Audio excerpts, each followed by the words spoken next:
Шымкент шаһарындағы мынандай жекеменшік үйдегі тағы да бір музейге келдік. Мынау Болат Бейсбек деген шебер ағамыз 7 ұршықты қояды. Баяғы апаларымыздың өнері дейді дағыны. Одан кейін жайлап құмыраға қарай кетеді. Мынау белім болған жаңа түскен келін. Мынау бала тауып ана атанып жатыр. Одан кейін міне көп балалы болды. Содан кейін міне көпті көрген кейуанаға айналды дейді дағыны. Айда содан символдармен кетеді ғой, көбісі бар, келісі бар. Сөйтті дағыны енді қол өнерімен осыны дамытамыз деп өзінің үйінің ішінде жүрміз. Келеді дағыны қызықтың көкесі жерден басталады міне. Мына текемет кілемнің бәрін алады дағыны, жасайды кеп жасайды. Мынаның бәрін қолдан өздері тоқып, жасап, осының бәрін үйретеді. Мынау өздерінің қолдан жасаған баяғы қазақтардың түпнұсқалары деп келеді дағыны. Міне енді мынаны осыларды қалай тоқу керек, осыны қалай қояды. Бұның бәрі жұмыс істеп тұр кәдімгідей. Студенттер бәрі келеді де үйренеді. Енді ең қызығы мынаны қараңыз, бояуларды көрдіңіз бе? Мынаны бояған кезде қазіргі заманның краскасын араластыруға қатаң тыйым салып тастадым дейді. Кәдімгі орта ғасырда көшпенділер кезінде қазақтар бояуды қалай түсті шығарды, соны айнытпай қайтадан шығарып, тура сол бұрынғы тәсілменен пияздың қабығына орайды, анаған орайды, мынаған орайды, ақыры осы түсті алып тынамыз дейді ғой. Сөйтіп ана киізде мынандай шедеврлар жасайды кеп жасайды. Мына жерде жаңылде осы үйдегі жеңгеміз тарсылдатына кілем тоқып отырған тұғын, ол кісі қазір обедке кетіп қалды. Бұл жерге студенттер келеді дағыны, кәдімгі отырып үйренеді мынаны. Енді бұл жерде 9 жасар, 8 жасар немерелердің бәрі телефонның не екенін білмейді, ұстамайды. Себебі бұлар көзін тырнап ашқаннан бері мына шеберлікке араласады да, сосын мынаның бәрін қолмен, инемен бүйтіп отырып қалай деген кәдімгі киізді кіргізеді. Кәдімгі жұмыс. Енді бұлардың ішіндегі шедеврін айтайын, киізден жасаған. Сендер менің бәрі мазақтап күліп жүрсіңдер ғой, зікірші, софы, анау мынау деп, мін саған. Нағыз қазақтың тамырына жалғанғанның көкесі осындай болады. Кәдімгі киізді қалай мынаны қолмен бояп, әрі қайсысын қойып шығу деген, мына әрі біткен жоқ дейді. Ертең бітетін болса, қалай мына киізде мынандай жасайды? Бұлттарды қара.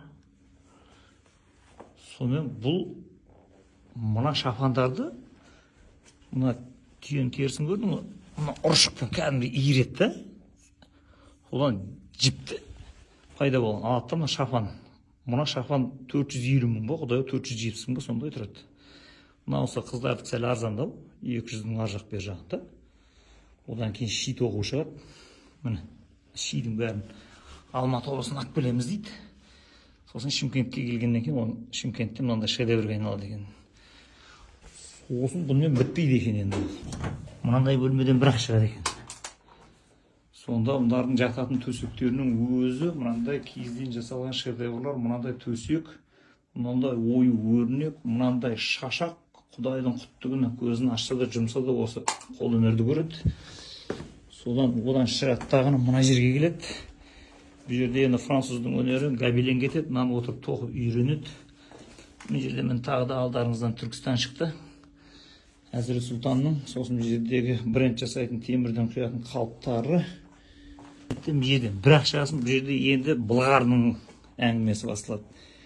Былғардан жасамайтын жұмыстары жоқ. Мына ерден кемер белдікті көрдіңіздер ме? Өгіздің терісінен, түйен терісінен жасап отқан. Темірлердің бәрін қалбын қолдан құятты, сартылдатып ұрады. Сосын жаққа келесті, бұлғарының түр-түрін көрдіңіздер ме? Мынаның бәрін натуралмен бояйды. Сосын мынау байкерлердің мотоциклге мініп гуілдеп жүретіне өнерлері бар емес пе? Бронежилет сияқты соның бәрін Шымкентте тігеді екен ғой. Сосын бұл жерде ер тоқымдарды алып келеді да, сосын мынаны алтынмен аптайды, күміспен қаптайды енді оны. Мынау енді басталған кезде, бұл ертең біткен кезде мынаны танымай қаласын. Мына жағы Америка, мына жағы Саудияның шейхтары кезекке тұрып алады. Сосын мына қалыптарды құяттағыны, бұдан не жасайды десей? Бұдан мынандай брелоктар жасайды екен. Майда шүйде қалып кеткен қиындыларын бәрін қалыпқа салып, қиып, кесіп алады да. Сосын неше түрлі атақты фирмалардың брелоктар магниттерін жасайды да. холодильникке тарсылдап жапсырып кете береді. Бұл жерде бір нәрсені ескеру керек. Бұлар төрт түлік малдан басқаның өнімін кіргізбейді екен.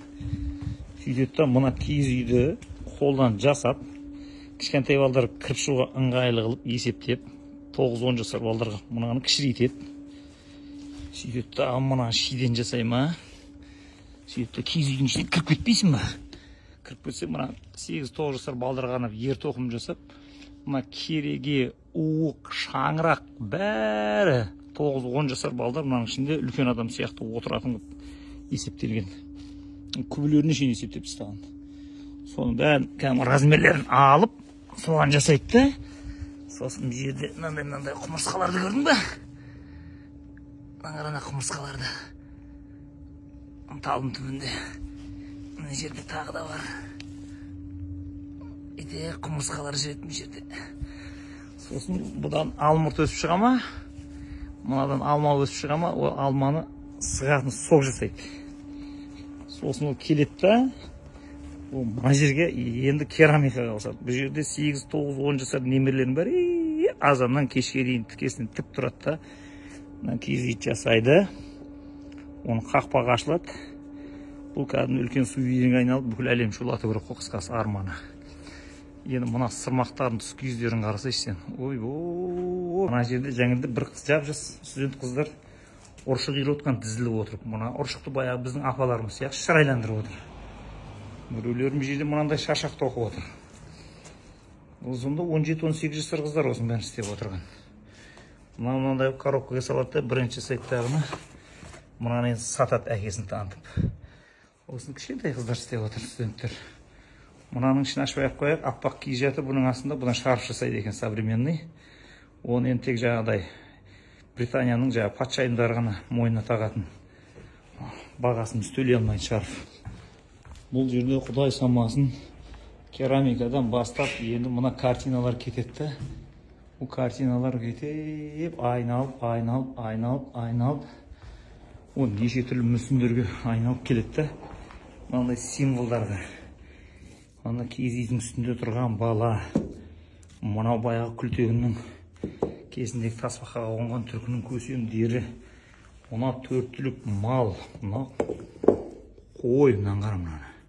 Қалай жасаған. Сөйтеді, мына тазына қарасай сен. Жұтынып тұр. Сөйтеді, мына жерде мына жылқың бар ма, өгізің бар ма, сиырың бар ма, мына баяғының шықпірмеш шығайбайларың бар ма, байларың бар ма, бәрі қалыптарын насыларын құйылатын. Содан бұл айналғаннан айналып отыраттағыны.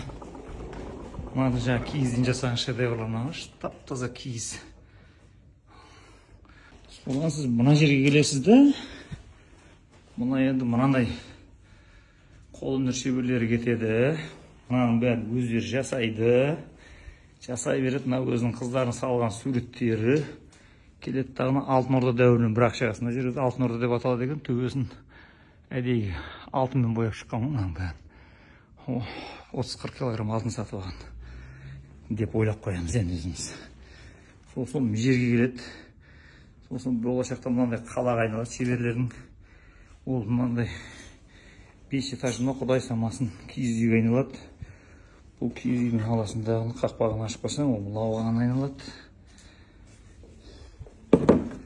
Оны көтерсең, мынау шығады. Ананы көтерсең, асты шығады. Оның астында тағы да. Осылай бұл 5 этаж, сонымен подвалға кетеді, онымен 6 этаж, осының ішін бәрінде қонақтар келіп жату керек.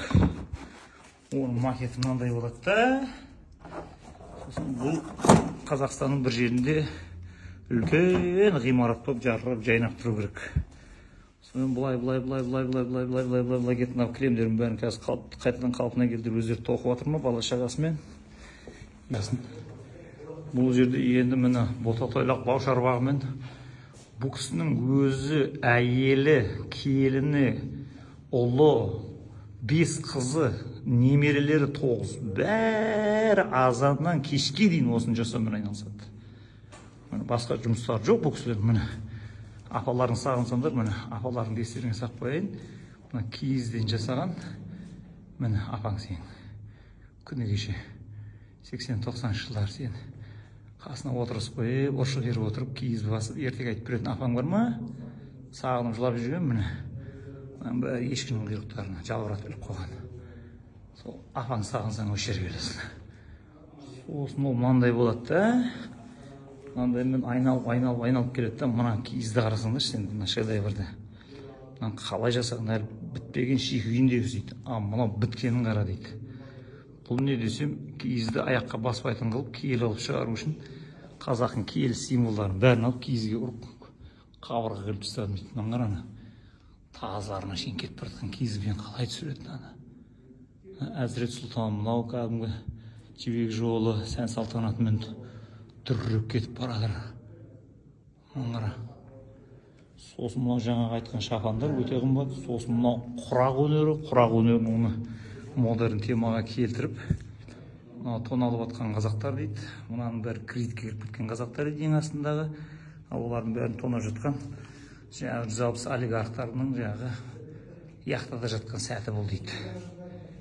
Ал мынау кәдімгі шетелге барып бірінші орын алып келіп жүрген композицияларын дейді. Мына баяғысы көрме мына астықты қалай жасаған. Ал мынау қазір мына лабиринттің ішіне кіріп кетіп, өнерінен, өзінің ұлттық мәдениетінен, руханиятын алыстап, телефонның ішіне кіріп кетіп, лабиринттің ішіне шыға алмай қалған қазақтар. Негізі шыққан қазақтар мынандай күн сияқты жарқырап, жайнап, тұмарларын тағып жүреді дейді. Қысқасы әңгіме осындай. Астында сатып алам десеңіздер, бұдан бөлек дүкені бар. Шымкент шаһарына келіп жатсаңыздар, міндетті түрде осы отбасылық музейді келіп, қолөнершілердің Болат ағамыздың осы шеберханасын бір аралап шықсаңыз, өзіңізді қайта туғандай боласыз. Сөйтіп, қазақ болып туғаныңызға ырза болып, ұлттық идентификацияңызбен осы оюдың алдында қайттан табысасыз.